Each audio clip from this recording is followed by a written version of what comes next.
Ó, salve, salve. Tô aqui para falar com vocês, não para vocês ganharem dinheiro. Eu acho que a gente vive numa sociedade que é evidentemente, independente da sua posição política, social, independente da sua visão de mundo, se é comunista, anarquista, de esquerda, social-democrata, insurgente, seja lá o que for, a gente precisa de grana, né? Então, o que eu vou estar falando aqui não é pelo cunho moral, né? Eu não quero aqui ser moralista, porque sempre quando a gente entra nesse cunho moral é complicado, soa, né, uma questão de demagogia e muitas das vezes a gente pode criar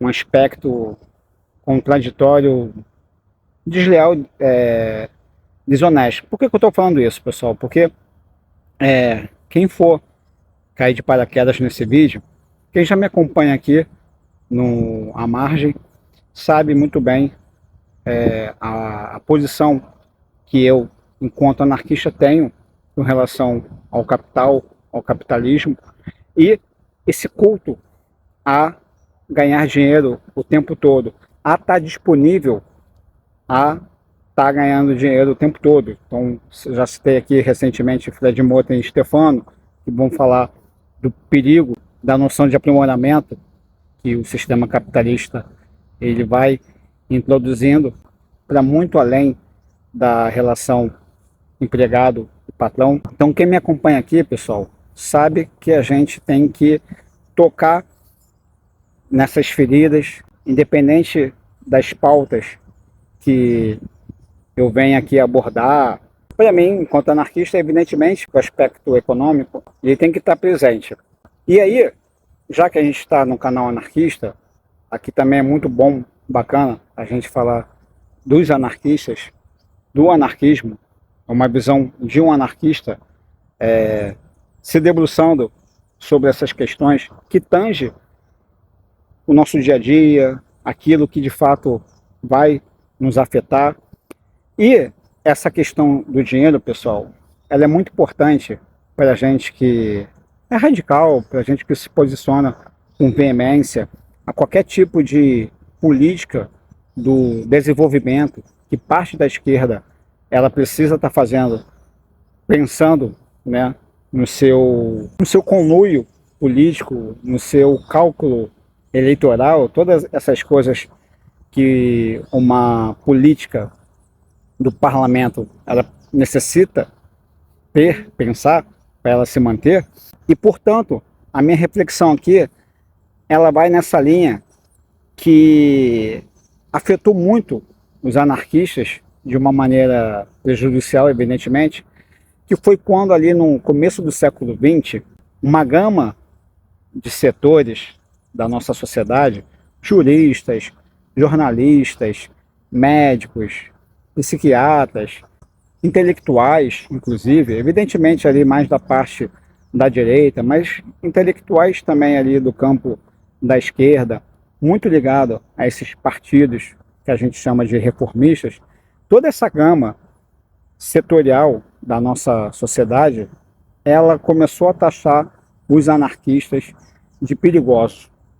Não só porque eles queriam destruir essa sociedade do consumo, essa sociedade de classes, por uma sociedade nova, por uma sociedade diferente dessa exploração, dessa estrutura, vamos dizer assim, da dominação. Eles eram taxados de perigosos, os anarquistas, ali no começo do século XX, taxados de delinquentes, porque eles queriam também pensar uma sociedade que fosse mediada não pelo salário, mas que fosse mediada por outras relações mais horizontais, com mais equilíbrio, com mais equidade.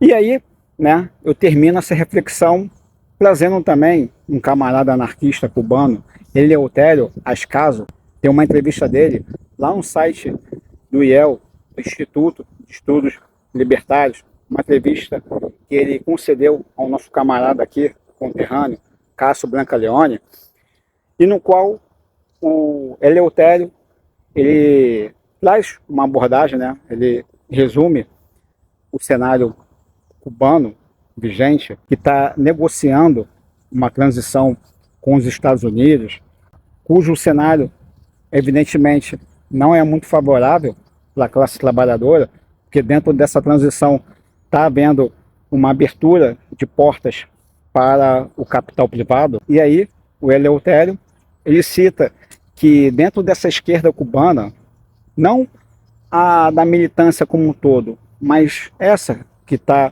lá no governo ainda cubano, esse regime cubano, que não tem nada a ver com a Revolução Cubana, que aí é um outro aspecto, mas aí o Eleutério, ele diz que essa esquerda que está lá no poder, ela está muito preocupada com a teologia da prosperidade. Esse é o lance central aqui, nessa reflexão que eu estou fazendo aqui, tá, pessoal? Por que que nós, que vamos entendendo esse modelo econômico que depende muito de coerção, de manipulação, de violência bruta do Estado, de outros setores também, que vão alimentando as relações pautadas por uma violência, por uma opressão, pelo medo. Por que que nós, desse campo das esquerdas, tá? Eu vou colocar dessa maneira para ficar bem amplo assim. Por que que nós temos que nos sucumbir, eliminar o nosso discurso, enfraquecer o nosso discurso, esvaziar nossa pauta crítica ao modelo capitalista para poder se manter no jogo, para poder se manter sendo bem visto, sabe? Aí a gente tem que ficar vendo político de esquerda mudando seu discurso crítico que ele tinha com muita contundência a essas relações obscuras entre o capital, com o Estado e tudo mais. A gente tem que ver um político desse fazendo esse discurso e ficar quieto, né? Então, no ano eleitoral, ele começa a falar de empreendedorismo, que vai fomentar os empresários X, Y e tal. E aí, a gente depois, né, a gente, os radicais, os anarquistas, os insurgentes, eles acabam sofrendo um abandono, uma sabotagem, porque estamos pensando criticamente, radicalmente, esse modelo de sociedade que impõe a lógica da exploração, do consumo, desse aprimoramento, sabe? Dessa questão do salário mediar as principais relações. Então hoje todo mundo, se você for conversar com um amigo seu, com teu vizinho, com pai, mãe, tio, papagaio, cacete a quatro, todo mundo está pensando nos seus ganhos financeiros, econômicos. E aí não tem caô. Eu provavelmente amanhã tenho que estar pensando o que eu vou comer, como que eu vou pagar o aluguel do mês seguinte. Então por isso que eu falei, não é uma questão moral. Mas a gente não perder de vista, cacete, a porcaria dessa pauta que é muito importante. Por que que o modelo econômico ele tem que ficar intocável? Ainda mais pensando aí, né, esse ano aí das eleições, será que vai ter gente da esquerda, setores de movimentos sociais, etc e tal, tentando dialogar com a sociedade, criticando ferrenhamente a questão econômica, essa teologia da prosperidade? Beleza, pessoal?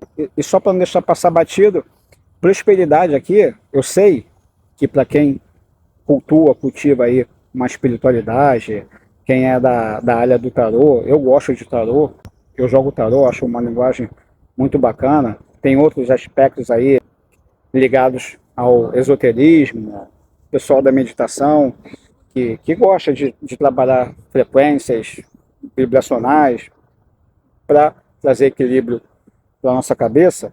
A gente trabalha a prosperidade por um viés não relacionado ao dinheiro necessariamente, que é a questão da saúde, de você estar num ambiente que lhe traga uma questão bacana para a gente fomentar a nossa potência, a prosperidade no sentido de você estar se alimentando bem, de você estar fazendo o que você gosta, de você estar se relacionando, frequentando lugares que te faz bem. Então, não é por esse viés que eu estou pensando aqui a prosperidade, tá, pessoal? Eu estou sendo aqui bem incisivo e bem objetivo. Essa teologia da prosperidade que eu estou questionando é esse raio do desenvolvimentismo que está tomando conta até de discussões, de debates dentro desses espaços mais à esquerda, beleza? Então, não vamos perder de vista que precisa ser transformado e erradicado essa caralha chamada capitalismo, beleza? Um forte abraço aí, fiquem na paz, tamo junto.